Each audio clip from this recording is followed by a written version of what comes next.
नमस्कार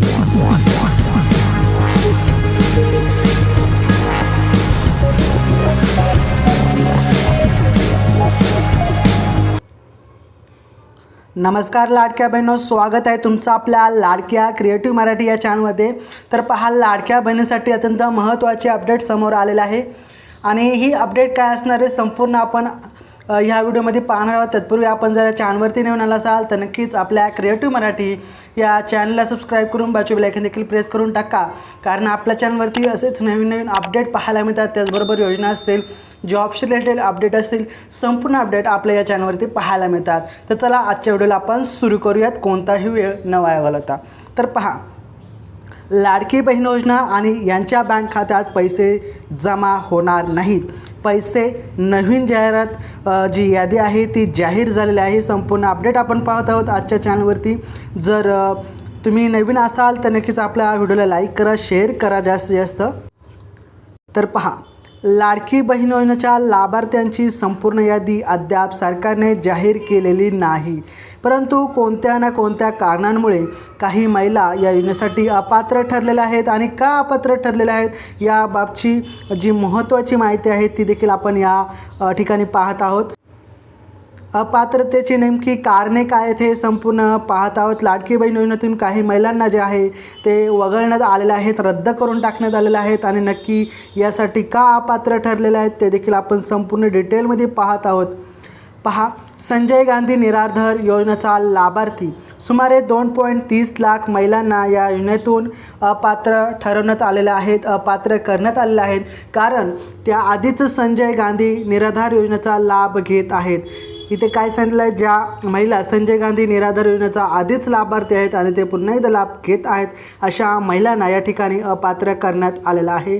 कारण या ठिकाणी लाडकी बहीण योजनेसाठी ते पात्र नाही आहेत, त्यांनी संजय गांधी निराधार योजनेचा जो लाभ घेतलेला आहे तो लाभ घेत आहेत, म्हणून त्या ज्या महिला आहेत त्या या योजनेसाठी अपात्र ठरलेल्या आहेत। त्याचबरोबर वयोमर्यादा आहेत 65 वर्षांपेक्षा जास्त वय असलेल्या सुमारे 1.10 लाख महिलांना या निकषानुसार या योजनेतून म्हणजेच लाडकी बहीण योजनेतून वगळण्यात आलेलं आहे। कारण वयोमर्यादा जी आहे ती 65 वर्षापेक्षा जास्त आढळलेला आहे, त्यामुळे 1.10 लाख महिलांना या ठिकाणी अपात्र करण्यात आलेलं आहे।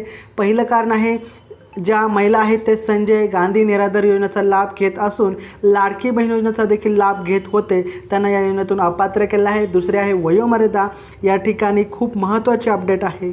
त्याचबरोबर दुसऱ्या अपात्रतेचं कारण काय आहे प्रमुख, तर पहा, 4 चाकी वाहनधारक, ज्या कुटुंबामध्ये 4 चाकी वाहन आहे अशा अनेक महिलांना या ठिकाणी अपात्र करण्यात आलेला आहे। तसेच नमशक्ती योजनेचा जो लाभार्थी आहे आणि ज्या महिला स्वतःहून निवृत्त झालेल्या आहेत, जवळपास 1.60 लाख त्यांनाही या योजनेतून वगळण्यात आलेलं आहे। म्हणजे या ठिकाणी असं सांगण्याचा प्रयत्न केला आहे, ज्या महिलेच्या घरी 4 चाकी वाहन आहे त्या महिलांना या योजनेसाठी अपात्र करण्यात आलेलं आहे। त्याचबरोबर ज्या महिला निवृत्ती झालेल्या आहे सरकारी कार्यालयातून त्यांना देखील या ठिकाणी अपात्र करण्यात आलेलं आहे, म्हणजेच लाडकी बहीण योजनेतून वगळण्यात आलेला आहे। पहा, त्यानंतर प्रमुख महत्त्वाचं कारण आहे एकूण अपात्र लाभार्थी पाहूयात आपण। नक्की लाडकी बहीण या योजनेमध्ये नक्की लाभार्थी अपात्र किती आहेत ते देखील आपण या ठिकाणी पाहत आहोत। वरील विविध निकषानुसार एकूण सुमारे 5 लाख महिलांना या योजनेचा लाभ मिळणं आता बंद झालेला आहे। यामध्ये तुम्ही तर नाहीत ना, तर नक्कीच तुम्ही दिलेल्या खालील स्टेप फॉलो करा, मी तुम्हाला सांगणार आहे।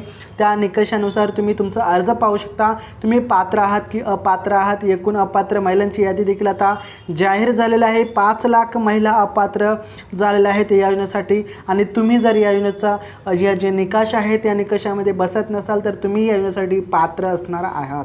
तर पहा पुढे, तर तात्पुरते निलंबन आणि तपासणी 26.60 लाख लाभार्थींचे खाते तात्पुरते आता ब्लॉक करण्यात आलेले आहेत, म्हणजे बंद करण्यात आलेले आहे। जून 2000 पासून जर पाहायला गेलं तर 26.60 लाख लाभार्थींचे खाते तात्पुरते थांबवण्यात आलेले आहेत आणि त्यांच्या पात्रतेबद्दल काही शंका असल्याने जिल्हा स्तरावरील अधिकाऱ्यांना या खात्यांची पडताळणी देखील करण्याचे आदेश त्यांनी दिलेले आहेत आणि या पडताळणीनंतर जे खरे लाभार्थी असतील त्यांना तो लाभ मिळण्यास सुरुवात होणार आहे। म्हणजे जे नाईलाजाने अपात्र करण्यात आहे त्यांना घाबरायचे कारण नाही, कारण त्यांचे जे लाभ आहे ते नियमितच चालूच राहणार आहेत.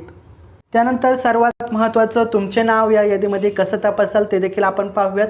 पहिलं, अधिकृत वेबसाईटला भेट द्या. म्हणजेच लाडकी बहीण योजनेच्या तुम्हाला इथे खाली वेबसाईट दिसत आहे. या वेबसाईटवरती तुम्ही या पोर्टलवरती तुम्ही जाऊन तुम्ही अर्ज तपासू शकता. अर्ज आणि पेमेंट स्थिती देखील तुम्ही त्या ठिकाणी तुमचे पैसे आले की नाही एका क्लिकवरती तुम्ही त्या ठिकाणी पाहू शकता. त्यानंतर माहिती भरा. तुमचा अर्ज क्रमांक किंवा नोंदणीकृत जो मोबाईल नंबर असेल तो मोबाईल नंबर टाकायचा आहे. त्यानंतर तुम्हाला एक OTP येईल, तो OTP त्या ठिकाणी टाकायचा आहे आणि तुम्हाला या प्रक्रियेनंतर तुम्हाला एक तुमच्या अर्जाची जी सद्यस्थिती आहे ती तुम्हाला पैसे मिळाले आहेत की नाही याची माहिती तुम्हाला मिळून जाईल. कोणत्याही अफवांवरती विश्वास ठेवायचा नाही, हे सर्वात महत्त्वाचं आहे. फक्त सरकारी वेबसाईटवरतीच माहितीपूर्ण अवलंबून राहा, नाहीतर मग तुम्ही जी अद्ययावत वेबसाईट नाही त्या ठिकाणी जाऊन तुम्ही डाटा भरशाल आणि त्या लीक होऊ शकतो, याची माहिती लक्षात ठेवायची आहे. त्याचबरोबर आजचा व्हिडिओ तुम्हाला कसा वाटला कॉमेंटमध्ये सांगा. त्याचबरोबर व्हिडिओला जास्तीत जास्त महिलांपर्यंत पोहोचवा, शेअर करा. व्हिडिओ आवडला तर एक लाईक सबस्क्राईब जरूर करा. चला भेटूया आपण पुढच्या व्हिडिओमध्ये. तोपर्यंत जय जय महाराष्ट्र, वंदे मातरम.